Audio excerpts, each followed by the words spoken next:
Ito yung noodles na lagi nating napapanood sa mga K-drama. Pagka nakikita ko talaga 'to, natatakam ako. Pero alam niyo bang madali lang 'tong gawin?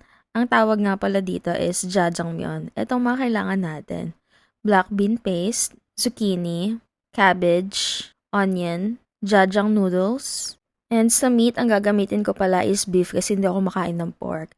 So, unang-una, ipiprito lang natin yung black bean paste para ma-enhance yung flavor at mawala yung mga kakaibang lasa. Charot, kakaibang lasa.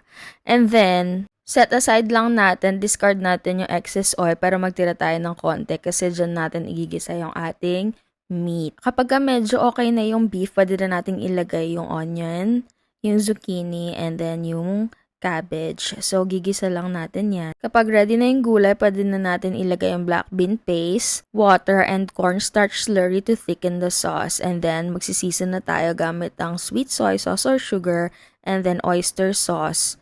Once it's ready, pwede na natin siyang itop sa ating cooked jjajang noodles. Kinulo ko lang pala yan until it's chewy. Tapos, tatop lang natin siya with, normally it's cucumber but wala ko nun so ginamit ko na lang is green onion. Yun lang, enjoy!